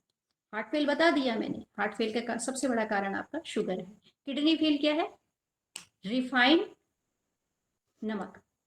नमक जो आप खाते हैं, आयोडाइज्ड नमक, जो बड़े षड्यंत्र के तहत बंद करवा दिया गया, पहले केवल सेंधा नमक, सादा नमक। और महिलाएं आज भी हमारे गढ़वाल में ऐसे या गांव में ऐसे अपने साड़ी के पल्लू में बांधती है। मैं देखती थी अपनी नानी जी को, वो जब गाय को पानी देती थी, कुछ खाने को देती थी, वो ऐसे टुकड़ा अपने खोलती थी और वो नमक उसमें डाल देती थी, उसके बर्तन में डाल देती थी। आप लोग जानते होंगे, जो लोग गायें पालते होंगे, तो वो जो नमक दिया जाता था जानवरों को देने वाला नमक, वही नमक असली है। वो सादा नमक है। नमक कई प्रकार के हैं, 5 प्रकार के नमक तो प्रमुख है। वो जो सादा नमक था, आप सादा नमक प्रयोग कीजिए, जानवर वाला नमक खाइए। सादा नमक है, सेंधा नमक है, काला नमक है, वो नमक खाइए। समुद्री नमक के भी अपने गुण हैं, ऐसा नहीं है, लेकिन समुद्री में भी अपने काफी पोषक तत्व पाए जाते हैं, लेकिन उसको भी रिफाइंड कर दिया गया है। रिफाइंड आयोडाइज्ड उसको नमक कहते हैं। ऐसा नहीं है, सेंधा नमक आप खाएंगे उसमें बहुत आयोडीन है, पर्याप्त है। ओवर आयोडीन, आयोडीन की मात्रा खाने से लोगों को घेंगा हो रहा है, जबकि उल्टा फैलाया गया कि आप दूसरा नमक खाएंगे उसको आपको घेंगा हो जाएगा। नहीं, जो भी आयोडाइज नमक खाएगा उसको घेंगा जरूर होगा। तो जो भी नमक खा रहा है, आज ध्यान रखिए, टाटा का सॉल्ट भी खा रहे हैं लोग, या दूसरे दूसरे सॉल्ट खा रहे हैं। टाटा का मैं नाम नहीं लेना चाह रही, किसी को कोई भी सॉल्ट है जो भी आयोडाइज्ड है, समुद्री नमक जो भी है वो आयोडाइज्ड है, वो आपको जरूरत नहीं है। और आप उस नमक को छोड़ दें, क्योंकि उस नमक के कारण किडनियां फेल हो रही हैं, डायलिसिस हो रहा है, और डायलिसिस बड़ा पेनफुल होता है। पूरे शरीर का खून खींचा जाता है मशीनों से, फिर उसको शुद्ध किया जाता है, फिर वापस शरीर में ट्रांसफर किया जाता है। कब तक करोगे? जब तक आदमी की जान नहीं निकल जाए। आदमी को पता है कि डायलिसिस, आखिर में डायलिसिस का मतलब हमेशा खून चढ़ाते रहो, खून साफ करते रहो, फिर खून वापस डालो। ये कब तक चलेगा? आदमी के शरीर से कोई चीज निकल रही है, फिर वापस डाली जा रही है, तो ये तो बड़ा नेचुरल नहीं है ना। शरीर के साथ कुछ गलत हो रहा है, अननेचुरल चीज कर रहे हैं, तो आखिर शरीर एक दिन जवाब दे जाएगा। तो उसने मरना ही मरना, और मरने के लिए आप पैसा लगा रहे हो, डायलिसिस करवा रहे हो। आज ही सुधर जाइए, आज ही सेंधा नमक। आप लोगों को दिक्कत क्या है? दिक्कत ये है कि सेंधा नमक इतने बड़े बड़े डले होते हैं, लाए कौन, पीसे कौन? उसको लाइए, मैं लाती हूँ तो इतना बड़ा रहता है, तो 10-10 किलो इकट्ठा ले आती हूँ। 10 किलो 3-4 पीस चढ़ जाते हैं, इतने बड़े बड़े। उसको धोइए, उसको धो लीजिए, और तेज धूप हो जब तब धोइए। सर्दियों में थोड़ा मुश्किल हो जाता है। और उसको कपड़े से पोंछ के अच्छे से किसी लकड़ी के पाट पे आप उसको सुखाने रख दीजिए। लकड़ी के पाट पे रखना, नहीं तो नीचे से वो गीला रहता है। और सूखने के बाद फिर आप एक हथौड़ा लीजिए, नीचे कोई कुछ भी नीचे बिछा लीजिए, कोई साफ कपड़ा, कोई बोरी, और उसको हथौड़े से पीटिए, तब जाकर वो टूटेगा। बहुत भारी होता है। उसके बाद छोटे छोटे टुकड़े हो जाएंगे, फिर आप उसको इमाम दस्ते में या किसी चीज में पीसे, या मिक्सी, या फिर आप ये देखिए, लेकिन थोड़ा थोड़ा नमक जो है काफी चल जाएगा आपका। 2 साल आपका 10 किलो नमक बहुत चलेगा। वो नमक आप प्रयोग कीजिए, उसमें बहुत प्रकार के 80 प्रकार के विटामिन, खनिज पदार्थ होते हैं। वहां से आपके बहुत सारी चीजों की पूर्ति हो जाएगी, जो शरीर में विटामिन की कमी होती है। आज डॉक्टर पता नहीं कौन कौन से पाउडर दे रहे हैं, उन सब में भी केमिकल है। तो इससे अच्छा जो है आप जो मैंने बताया है, दूसरी चीज, किडनी फेल ना हो, हार्ट फेल ना हो, तो आपको रिफाइंड शुगर छोड़नी है। किडनी फेल ना हो तो आपको आयोडाइज सॉल्ट छोड़ना है। और तीसरा, आपको बहुत इंपॉर्टेंट मैं अब जानकारी दे रही हूँ, जिस पर मैं बहुत टाइम से काम कर रही हूँ, वो है टूथपेस्ट। टूथपेस्ट के बारे में इतना भयंकर चौंका देने वाला सत्य मैं आपको बता रही हूँ। और जो आप साबुन प्रयोग कर रहे हैं, नंबर 4, ये 4 चीजें, कुछ पॉइंट्स मैंने आपके लिए बहुत स्पेशली तैयार की हैं। देखिए, टूथपेस्ट में मैंने आपको एक चीज बताया था, आपको मालूम होना चाहिए कि मुंह का पाचन, जो भोजन आप करते हैं, वो पाचन मुंह से ही शुरू हो जाता है। ऐसा नहीं है कि वो पेट में जाएगा फिर पचेगा। पहली प्रक्रिया उसकी मुंह से ही शुरू हो जाती है। मुंह में देखिए, आप आपके पूरे शरीर में, अंदर और बाहर, आपके छोटे छोटे बैक्टीरिया होते हैं, जो आपकी रक्षा करते हैं, आपके शरीर की रक्षा करते हैं। वो बैक्टीरिया क्या करते हैं? शरीर में नाइट्रिक ऑक्साइड बनाते हैं। नाइट्रिक ऑक्साइड, साइंस के विद्यार्थी होंगे वो जानते हैं नाइट्रिक ऑक्साइड क्या होती है। नाइट्रोजन और ऑक्सीजन का बराबर मात्रा में मिश्रण होता है, वो नाइट्रिक ऑक्साइड होता है। बहुत बहुत आवश्यक है इसका शरीर में होना, और ये अगर कम हो जाए तो व्यक्ति को जो है बीपी बहुत बढ़ जाता है। अगर ये शरीर में कमी हो जाए नाइट्रिक ऑक्साइड की, बीपी बढ़ने लग जाता है, बहुत सारी प्रॉब्लम होती है, अभी बताऊंगी मैं। लेकिन मैं आपको बताना चाह रही हूँ कि वो जो शरीर के बैक्टीरिया हैं, अच्छे बैक्टीरिया, हमारे पूरे शरीर में भगवान ने बैक्टीरिया दिए हैं, वो सैनिक है। देखो आप देवी भागवत को पढ़ेंगे, देवी सूक्त है, देवी भागवत है, क्षमा कीजिए, देवी देवी का स्तोत्र है, और उस स्तोत्र में बताया गया है, आप जो नवरात्रों में एक देवी भागवत की पुस्तक आती है उसको पढ़िएगा, उसमें ये बताया हुआ है देवी सूक्त में कि हमारे शरीर की पलकों पे ये देवी निवास करे, हमारे बरौनियों पर ये देवी निवास करे, जीवा पे ये देवी निवास करे, है ना, हमारे शरीर की उंगलियों पर ये देवी निवास करे, मतलब शरीर के एक एक बाल पर कौन सी देवी निवास करे। तो शरीर के एक एक स्थान पर एक एक देवियां जो है प्रतिष्ठित है हमारे शरीर में। अब मैंने जो आपको बताया है कि शरीर के में हमारे अच्छे बैक्टीरिया रहते हैं, वो क्या है, वो सब उन्हीं के ही सूक्ष्म रूप में ऊर्जा है। वो भगवान भगवती की ही शक्ति की सूक्ष्म रूप में शरीर में ऊर्जा रहती है, छोटे छोटे छोटे जिनमें जीवन होते हैं, उन बैक्टीरिया में जीवन होता है। भगवती खुद वो वही रूप है, तब कहते हैं ना जर्रे जर्रे में है झांकी भगवान की, किसी आंख वाले व्यक्ति ने पहचान की। तो वो क्या है, अगर आप समझोगे तो वो ऊर्जा शक्ति वही है। हम जब, और ये शरीर के अंदर है, ये शरीर के यहाँ, ये हाथ यहाँ, सब सब जगह ये हमारे शरीर में विद्यमान है। और पेट में आपको बता दूं, आंत में हमारे शरीर के अंदर 1 ट्रिलियन, 1 ट्रिलियन जो है बैक्टीरिया हैं। वो हमारी प्रोटेक्शन के लिए बैठे हैं, इतने सारे सैनिक इस बॉर्डर के अंदर बैठे, इस देश के अंदर बैठे हैं, शरीर रूपी देश प्रदेश के अंदर बैठे हुए हैं, और वो हमारी रक्षा करते हैं किनसे, जो बाहर के बैक्टीरिया आते हैं। अब वो बाहर के आपने सुना होगा, सुना क्या, देखा है, पूरी दुनिया ने देखा है, अभी कोरोना वायरस जो हुआ, कितने लोग मारे गए, क्यों मारे गए, क्योंकि उनके सैनिक उनको रोक नहीं पाए, बाहर के बैक्टीरिया को, हानिकारक बैक्टीरिया को। ये हमारा देश है, कुत्ते भी अपनी जगह पर दूसरे को नहीं आने देते, यहाँ के सैनिक क्यों आने देंगे, शरीर की देह की रक्षा करने वाले सैनिक हैं, वो नहीं आने देंगे बाहर के बैक्टीरिया को। लेकिन आए और व्यक्ति परलोक भी सुधार गए बेचारे वो लोग। कैसे, क्या गलतियां थी, वही गलतियां जो आज हम कर रहे हैं। उनकी इम्यूनिटी ज्यादा कमजोर पड़ गई, उनके सैनिक बहुत कमजोर पड़ गए। तो उसका कारण क्या है, ये वही बैक्टीरिया है जो हमने नष्ट कर दिए और रोज नष्ट कर रहे हैं। हमारे शरीर में ये नष्ट हो रहे हैं और ये बनते भी हैं। हम कुछ ना कुछ खाते हैं तो थोड़ा बहुत बन जाते हैं। और मैं ये बताऊं, ये कितने प्रकार के हैं, ये अलग अलग प्रकार के हैं।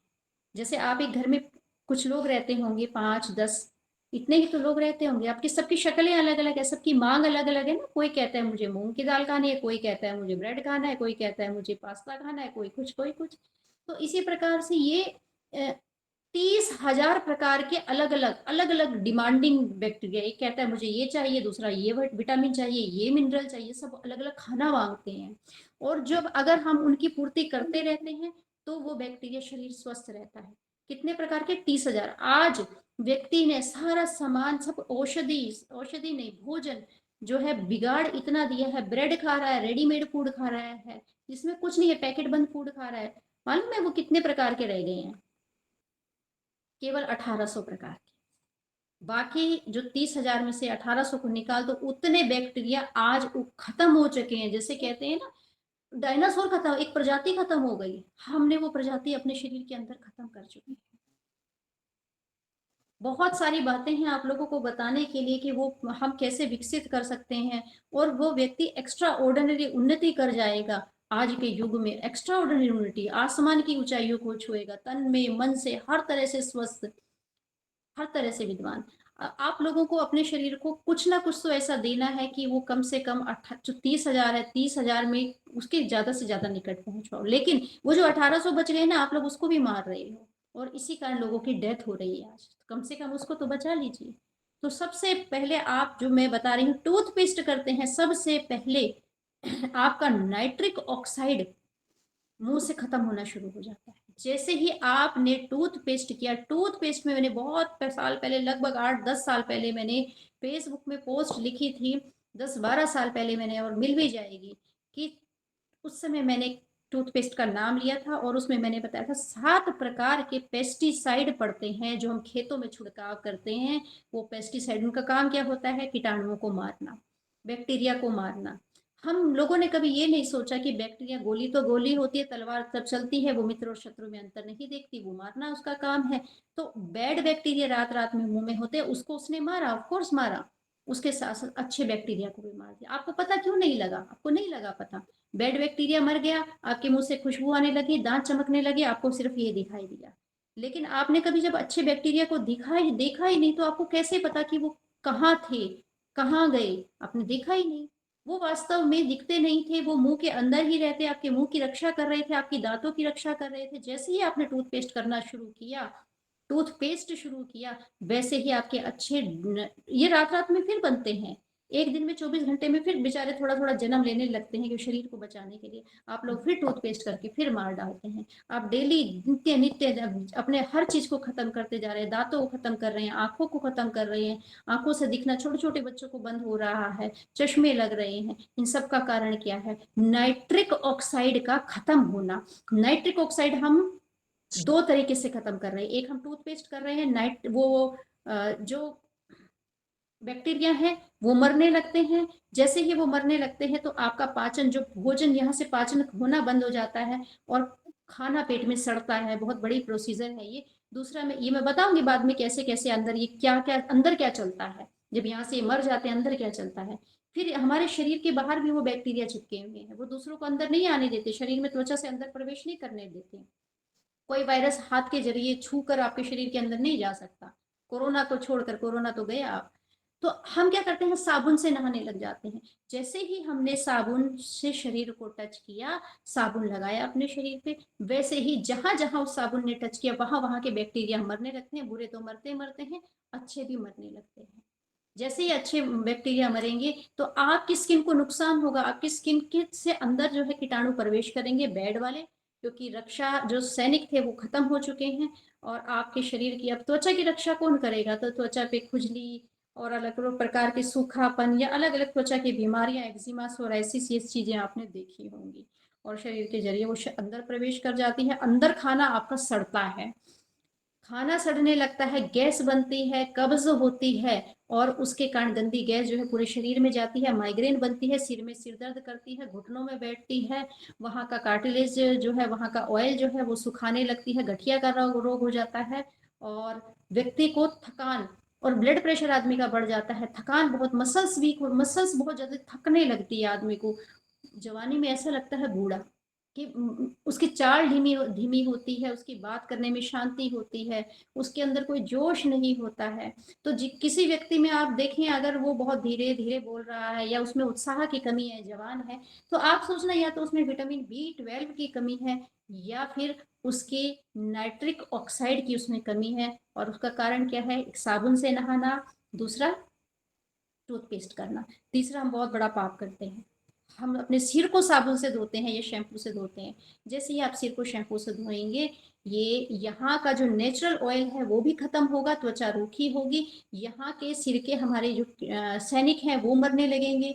जब सिर के सैनिक मरेंगे, त्वचा का रूखापन बढ़ेगा, तो बाल उड़ने लगेंगे, बाल सफेद होने लगेंगे, अंदर का सिर का पानी सूखने लगेगा। और सिर में ही, दिमाग में ही नसें होती हैं, आँख कान नाक सब कनेक्टेड होते हैं, हमारे आंखों का पानी सूखने लगेगा।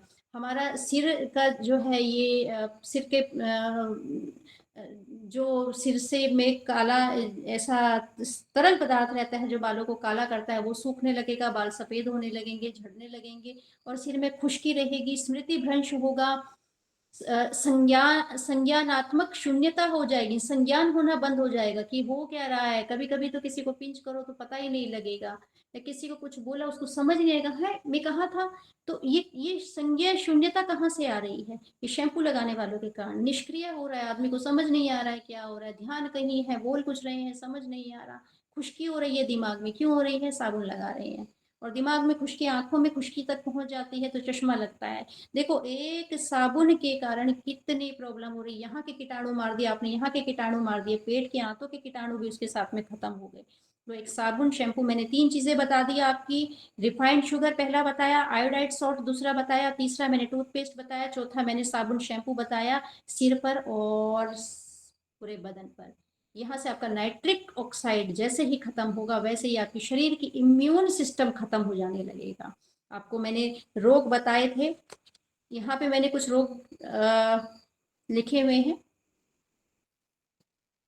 बीपी बढ़ेगा, ब्लॉकेज होगी, हार्ट ब्लॉकेज हो जाएगी। देखो किसी का बीपी बढ़ेगा तो हार्ट ब्लॉकेज होगी ही होगी।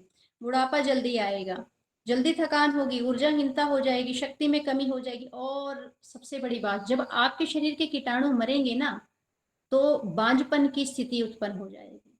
महिलाओं के शरीर में एक्स बनते हैं, वो प्रोडक्टिविटी खत्म हो जाएगी महिलाओं में। और पुरुषों में स्पर्म्स होते हैं, स्पर्म्स आप देखो, यही उत्पादकहीनता, आप डॉक्टरों पे चक्कर काटते लेकिन बच्चे नहीं होते हैं क्योंकि स्पर्म्स मर जाते हैं। क्यों? आपने टूथपेस्ट किया है, ये कौन बताएगा? कोई भी डॉक्टर बताने नहीं आ रहेगा। और आप अपने बच्चों को क्या कर रहे हैं? टूथपेस्ट करना सिखा रहे हैं। देखिए मैं हमेशा जितने भी मेरे पेशेंट रहते हैं मैं उनको अपने ये मैं किट बनाने वाली हूँ, आवश्यक रूप से आप लोग टूथपेस्ट करेंगे तो आप ठीक रहेंगे, वरना मेरे किसी भी इलाज की कोई गारंटी नहीं है। आप मेरी गठिया की दवाई कमाल कर रही है, वो दवाई कमाल कर रही है, उधर कचरा घात कमाल कर रही है, लेकिन वहां से आप जहर खाते जा रहे हैं, दूसरी तरफ से अपने शरीर की प्रतिरक्षा प्रणाली को मार रहे हैं। तो मुझसे शिकायत मत कीजिएगा कि हम लोग ठीक नहीं हो रहे, ठीक है।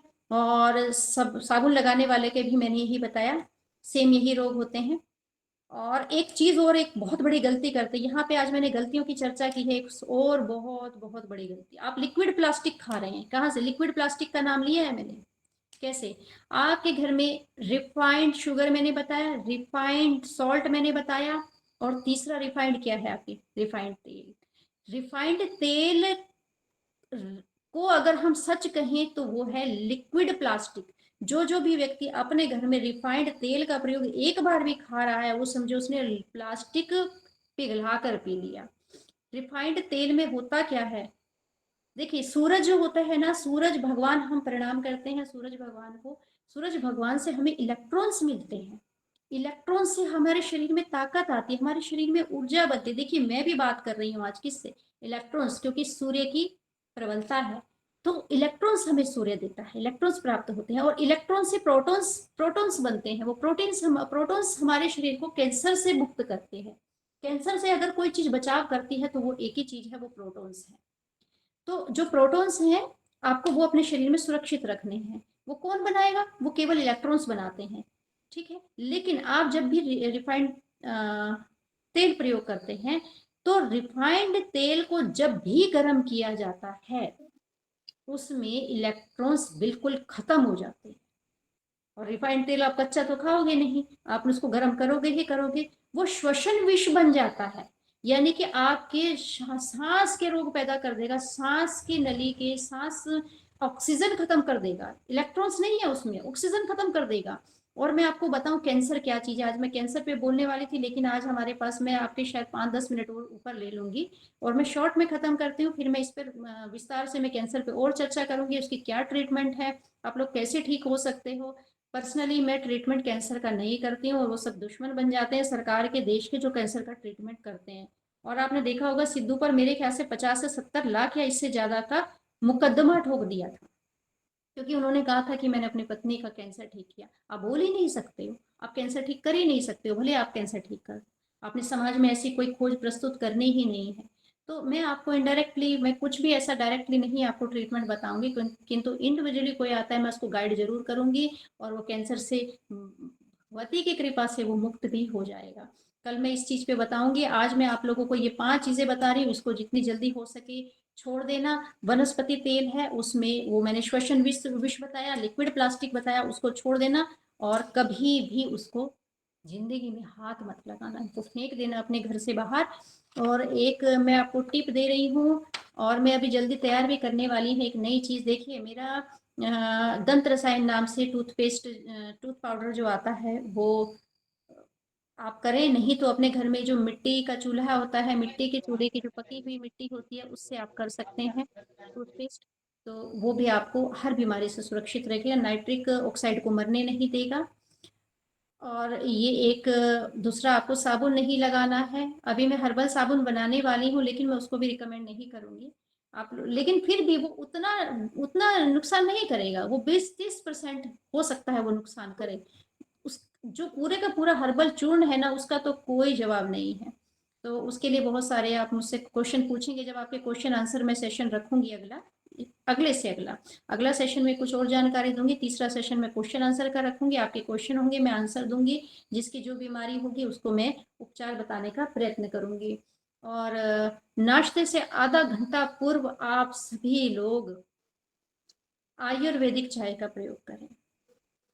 ये सुबह की बात कह रही हूँ, बहुत सारी बातें आपको बतानी थी, समय हो गया है। और हर्बल टी का आप प्रयोग कीजिए नाश्ते से पहले। मेरी इन बातों को, इन 5 चीजों को आपने छोड़ दिया, आप देखेंगे कि रोग पहले से, आपका मन बहुत खुश होने लगा है। आपके शरीर में नाइट्रिक ऑक्साइड बढ़ जाएगा, आपके शरीर में प्रतिरोधक, बिना दवाई की प्रतिरोधक क्षमता बढ़ जाएगी। हिपोक्रेट्स जो है विद्वान है एक, उन्होंने कहा था कि आधुनिक युग में भोजन ही औषधि का काम करेगा। आप समझे, prevention is better than cure. आपको भोजन ही अपना अच्छा करना है, आप सभी रोगों से मुक्त हो जाओगे।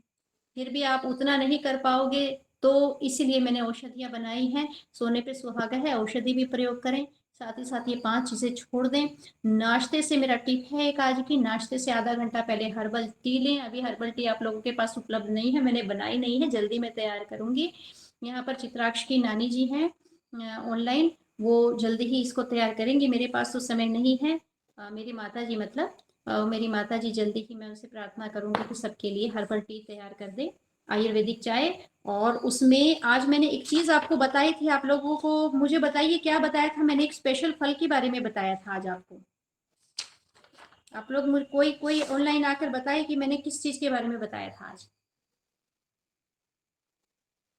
अरे भाई, कहाँ चले गए सब लोग? सारे बच्चे जो है ना, वो बिल्कुल नालायक है क्या?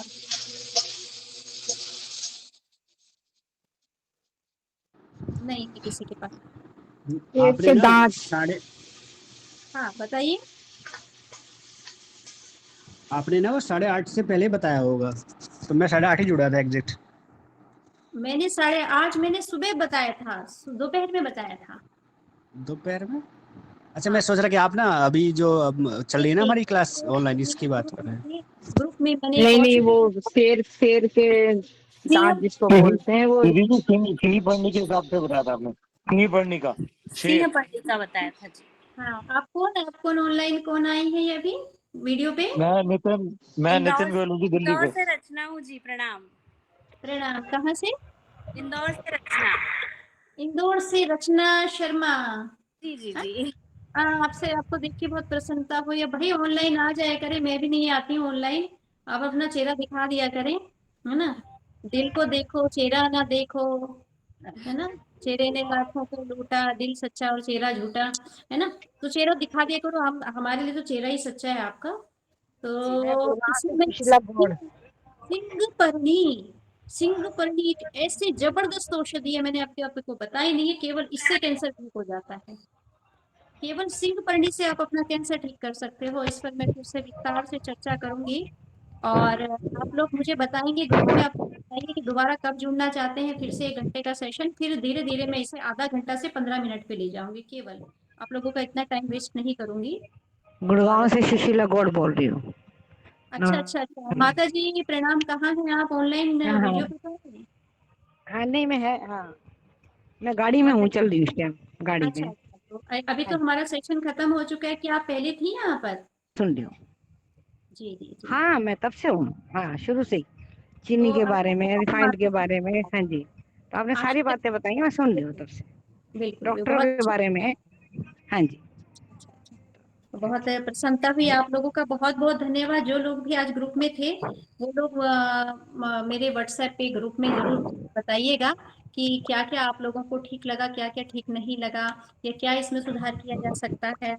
और सिंगपर्णी की चाय अगर कोई पिएगा, मैं शॉर्ट में बता देती हूँ, सिंगपर्णी की चाय पीने वाला 4 से 6 महीने के अंदर कैंसर से मुक्त हो जाएगा, हो सकता है। 90% सिंह पढ़नी 90% ये इसमें, कहाँ हाँ। मिलेगी सिंह पढ़नी चाय? नहीं नहीं, चाय नहीं, मैं तो बनानी पड़ेगी, यही अच्छा तो बनानी मुश्किल होती है, यही काम तो मैं करती हूँ, आप लोग भी कीजिए। हम्म।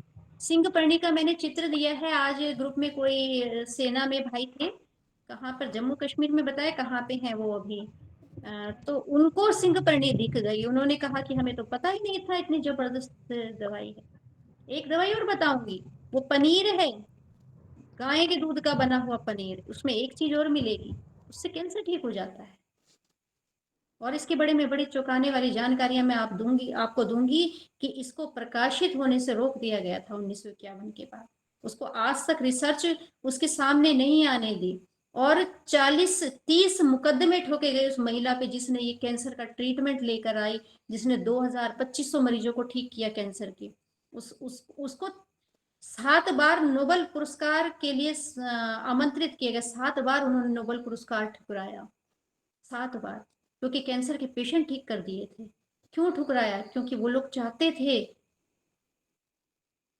कि ये जो अपना उपचार कर रही हैं, इससे जिससे लोग ठीक हो रहे हैं, अगर ये अपना उपचार कर देंगी तो 200 बिलियन की जो कैंसर का ट्रीटमेंट करने वाली माफिया इंडस्ट्री है ना, वो धराशायी हो जाएगी रातों रात। उन्होंने कहा कि आप इसमें कीमोथेरेपी भी बता दो लोगों को कि कीमोथेरेपी भी करनी है, रेडियोथेरेपी भी करनी है, और आपका ट्रीटमेंट भी करना है। वो डॉक्टर थी, डॉक्टर वर्डबिग थी, वर्डबिग जो थी, उन्होंने ये ट्रीटमेंट बताया था। उनके ऊपर 30 मुकदमे ठोके, किसने ठोके? इन्हीं ड्रग कंपनीज ने, बहुराष्ट्रीय जो ये कंपनियां थी दवाइयां बनाने वाली, उन्होंने इनको बहुत टॉर्चर करवाया, नेताओं के को बोलकर, और नोबेल पुरस्कार की जो टीम होती है, बहुत इन पे दबाव बनाया, किसी भी हद तक गए इनको बर्बाद करने के लिए। ये एक भौतिक रसायन विज्ञ थी, भौतिक और रसायन शास्त्र इन्होंने किया हुआ था, पीएचडी किया हुआ था, सरकारी लैब तक छीन ली गई, इनके ऊपर 30 केस हुए, एक एक केस उन्होंने खुद डॉक्यूमेंट तैयार करके जीता। इनकी कहानी है, मैं कल बताऊंगी इनकी कहानी आप लोगों को, कितने इन महिला ने मेरा उनके लिए आज बहुत बहुत धन्यवाद करती हूँ मैं, प्रोफेसर डॉक्टर जोहाना वुडबिक का, कि उनकी द्वारा जो पोस्ट मैं आज सर्च करके आप लोगों के सामने कुछ मैं प्रस्तुत कर पाई, और कल या जो भी दिन अभी निश्चित करेंगे आप लोग, जो भी दिन निश्चित करेंगे, मैं आ जाऊंगी, याद करोगे आ जाऊंगी जब बुलाओगे, तो वो मैं प्रस्तुत करूंगी कि किस तरह से, और उनका धन्यवाद करती हूँ, आप लोग भी उनको धन्यवाद करना कि वो महान आत्मा हमारे सामने इतने ऐसे ट्रीटमेंट को, जिनसे उतने लोगों की जान बची, और आगे आने वाले लोग भी, मैं आशा करती हूँ कि उससे लाभ उठाएंगे। और आप लोगों का किसी का कोई क्वेश्चन हो तो फटाफट से खत्म करके हम लोग चलते हैं।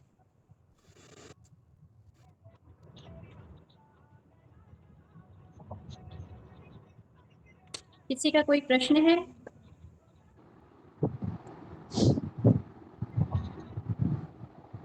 जी, क्या नहीं मैं है? कुछ कह सकता हूँ? जी जी अवश्य जी, आपका नाम पूरा बताइए, कहाँ से हैं आप, परिचय दीजिए।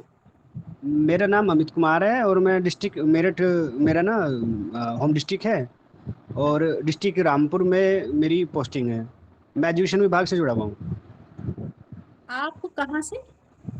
डिस्ट्रिक्ट मेरठ से, किससे जुड़े हुए हैं? Education department.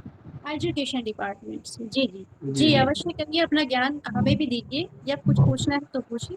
हाँ, मैं तो पहले ये बात कहने वाला था कि अगर हम जैसे ये क्लास ले रहे हैं, इसमें अगर हम ईयरफोन का इस्तेमाल करते हैं तो आवाज़ क्लियर आती है और अच्छे से सुनाई देता है, और हमारी हाँ आवाज़ भी फिर सही से जाती है। हाँ, आप सत्य कह रहे हैं, मैं थोड़ा कंफर्टेबल नहीं हूँ, और मैं आप जो कह रहे हैं, मैं अगली बार से प्रयास करूंगी कि मैं ईयरफोन का प्रयोग कर सकूं। जी। अ, धन्यवाद, मैं कोशिश करूंगी अगली बार ईयरफोन का प्रयोग करने की। और जैसे आज की क्लास रही, बहुत अच्छी क्लास रही, स्वामी जी ने भी बहुत अच्छा समझाया, और आपने भी बहुत देर तक बहुत मेहनत से बहुत अच्छा समझाया, बहुत बातें समझ में आई। और ये जो हम प्रयोग कर रहे थे कि भाई रिफाइंड शुगर है, रिफाइंड ऑयल है, या फिर ये पेस्ट है, ये सब चीज़ें बिल्कुल छोड़ देनी चाहिए। आपका बहुत बहुत धन्यवाद, और मैं तो बिल्कुल ही छोड़ दूंगा आज से। बिल्कुल बिल्कुल अमित जी, और मैं यहाँ पे जितने लोग हैं ना, मैं उन सब से एक प्रार्थना करती हूँ। देखो, एक दुकान से मार्केट नहीं बनता है। आप किसी भी जगह जहाँ पर बस्ती बहुत बड़ी हो, बस्ती हजारों लोगों की हो, और एक दुकान खुले, उस दुकान की कमाई नहीं होगी। लोग जाएंगे बाजार में, लोग जाएंगे बाजार में, उस दुकान वाले को, एकाधिकार वाले को नहीं पूछेगा। अगर आपको जूता खरीदना होगा, आप जूते के बाजार में जाएंगे, जहाँ पे कम से कम 50 जूतों की दुकान होगी। खरीदना आपने एक से ही है। तो मेरा कहने का अभिप्राय ये है कि मैं अकेली कुछ नहीं कर सकती। मेरी मोनोपोली, अगर मैं आयुर्वेद के बारे में थोड़ा ज्ञान रखती हूँ, तो मैं अकेली कुछ नहीं कर सकती। आप एक एक व्यक्ति को अपने एक एक पड़ोस को, अपने रिश्तेदारों से खत्म करना होगा ये सब चीजों को। पहले अपने रिश्तेदारों को कहिए, अपने संबंधियों को समझाइए कि नहीं, ये चीज विष है, इसको छोड़ दो, आप ठीक होने लगोगे। और पूरे विश्वास से कहिए। मैं किसी दिन इस चीज को समझाऊंगी। आप लोग अपने आप को खुद ठीक कर सकते हो बिना दवाई के। और अगर आप जहर भी खाओगे, देखो, मीरा ने पिया विष का प्याला, विष को भी अमृत कर डाला। ऐसा उनके पास क्या चीज थी कि वो विष को अमृत कर, वो शक्ति आपके अंदर भी है। आप विष भी खाओगे तो भी वो अमृत बन जाएगा। वो आपके पास मन की शक्ति है। वो कौन सी पावर्स है, क्या ऋषि मुनि क्यों ध्यान करते थे, उनसे कौन सी पावर उनको मिलती थी, वो सारी पावर्स हमारे पास है। अपने रोग को आप ठीक कर सकते हो। मेरा 14 साल का माइग्रेन था, 80% में ठीक कर चुकी हूँ। अभी कुछ महीनों में, अभी 2-4 महीनों में 80% ठीक कर चुकी हूँ। और 14 साल का मेरा नजला था। अभी आवाज में भी तुम थोड़ा सा नेजल आपको साउंड लगती होगी, और वो भी मैं लगभग 80% ठीक कर चुकी हूँ। बाकी थोड़ा सा एलर्जेटिक तो रहता ही है, घास में काम करती हूँ, इस वजह से वो 20% नहीं हुआ। तो आप बहुत सब कुछ ठीक कर सकते हो। बेस से पकड़ना जी शुरू करो, मन को मजबूत करो, और जी, आप सबको बिल्कुल जित। सही सही कह रहे हैं। हमारा खान पान ही हमारी औषधि बन सकता है। हाँ, और एक और मैं आप लोगों को सबको बहुत एक प्रेरणास्पद बात कहूंगी, कि आप सब लोग अगर चाहते हो कि हम ठीक रहें, तो पहले आपको ये सोचना पड़ेगा कि हमें दूसरे को ठीक करना है। जिस दिन आपने ये सोच लिया कि हमें दूसरे को ठीक करना है, उस दिन आप खुद ही ठीक होना शुरू हो जाओगे। क्योंकि इस दुनिया में, इस धरती पे जब मनुष्य जन्म लेकर आए हो, हर एक व्यक्ति को अपना एक लक्ष्य निर्धारित करना चाहिए। अपने लिए नहीं, अपने लिए आप 100 लक्ष्य निर्धारित करो, लेकिन अगर आपने एक छोटा सा लक्ष्य भी निर्धारित कर दिया, अगर आपने केवल इतना भी बोल दिया ना कि मैं रोज चींटियों को भोजन दूंगा, या रोज कौवों को भोजन दूंगा, या कुत्तों को दूंगा, या गाय को दूंगा, या सुअर को दूंगा, या किसी भी चीज को दूंगा, या चिड़िया को दूंगा, या खाली हवा में ही रख दूंगा, ब्रह्मांड को भोजन दे दूंगा, जिससे किसी का भला होता हो, वो काम आप जरूर करना। और हो सके तो बड़ा लक्ष्य बनाना। जब जितना बड़ा लक्ष्य बनाओगे, उतनी बड़ी आत्मा आपके सहयोग करने के लिए आएंगी। ब्रह्मांड में, पृथ्वी पर, पृथ्वी के ऊपर, पृथ्वी के बाहर सारी आत्माएं घूम रही हैं। अच्छी आत्माएं अच्छों को ढूंढ रही है, बुरी आत्माएं बुरे लोगों को ढूंढ रही हैं। और जब आप वो काम शुरू करने लगोगे ना, आप लोग देखोगे कि वो आत्माएं आपको शक्ति देने के लिए, आपको पता ही नहीं लगेगा। कभी आपके सपने में कहीं आपके दिमाग में एक विचार आएगा कि आज मैं इस चीज पर खोज करता हूँ, आप देखेंगे अचानक से आपके सामने यूट्यूब, जो आप सोच रहे थे वही आ जाएगा। आप देखेंगे, आप जो सोच रहे थे वही यूट्यूब पे, वही फेसबुक पे आपको दिखाई देगा, या कोई आदमी फोन करके आपको वो बता देगा, उसी चीज का जिक्र करने लग जाएगा। आप कहोगे यही तो मैं सोच रहा था, ये तो मैं सोच रहा, ये कहाँ से आ रहा है। ये शक्तियां शक्तियां आपको वॉच कर रही हैं। जो काम आप करोगे, गलत काम करोगे तो गलत शक्तियां आएंगी, आपका विनाश ही करेंगी आखिर। आप लोग अपना एक लक्ष्य बना के चलिए। भगवान हमेशा उन लोगों को ढूंढता है, देखता है, जो इस पृथ्वी को बनाना चाहते हैं, बचाना चाहते हैं, और दूसरे का भला करना चाहते हैं। और आप स्वस्थ रहें, और दूसरे को स्वस्थ उससे पहले करना है, और सभी लोगों को जागरूक करना है। इसको एक पूरा मार्केट बना देना है अपने आयुर्वेद। ठीक है। अमित जी से ने रिस्पॉन्स किया, बहुत अच्छा लगा। और कोई व्यक्ति कुछ कहना चाहता है तो हम बस एक लास्ट व्यक्ति कोई भी बोले, और हम जा रहे हैं फिर। पुत्र अभिषेक, आप यहाँ हैं, कोई कुछ बोलना नहीं चाहता है तो सेशन को समाप्त करते हैं।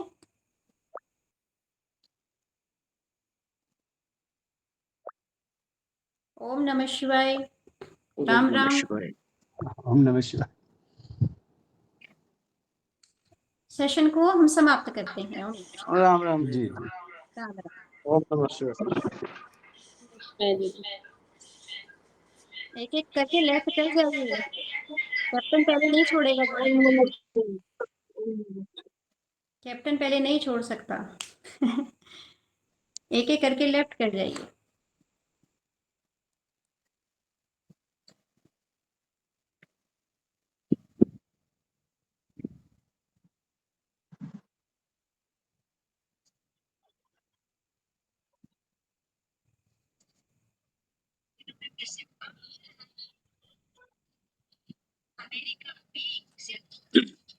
जाइए भाई, जाते क्यों नहीं है? गुलेच्छा जी नमः शिवाय, नमः शिवाय गुलेच्छा जी। आप तो खत्म हो गया सेशन, जाना नहीं चाहते? हाँ, पहली बार हुआ हूँ, इतना कुछ जानकारी नहीं है, पर पूरा सुन लिया मैंने 1.5 घंटे से। अच्छा और तो आप तो काफी बोले नहीं, मुझे आप दिखाई नहीं दिए ना, ऑनलाइन आना चाहिए था आपको वीडियो पे। मैं तो हूँ ना, कब से हूँ सबका। वीडियो, साढ़े अच्छा 8 से हूँ, 8:30 से। अच्छा वीडियो पे थे ये, मुझे आप दिखाई दिए हैं आप पूरा देखा ऑपरेटर। मैंने, और काफी चीजें नोट भी की मैंने किताब में। बहुत सारा छूट गया है गुलेच्छा जी, 50% मेरा छूट गया है, ज्यादा ही छूटा होगा, बहुत सारी चीजें बतानी थी मुझे। कोई ना बात बोला नहीं। है काफी है, अगली बार इससे ज्यादा तैयारी करके आएंगे। और बहुत भी अच्छा लगेगा, लोगों को फायदा होगा। ठीक है, इतना ठीक। समय निकाला है आपने, ये बहुत अच्छी बात है, बहुत बड़ी बात है। आपको साधुवाद है, आपकी अनुमोदना है। धन्यवाद, धन्यवाद। अभी कोई और जो है यहाँ जो रुके हुए लोग हैं, कुछ कहना चाहते हैं तो, नहीं तो वो लेफ्ट कर जाएं।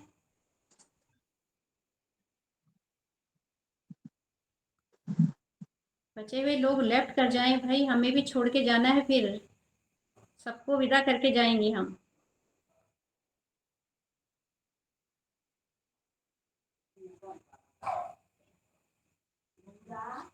पुत्र अभिषेक सेशन को एंड कर दो, लोग नहीं जा रहे हैं।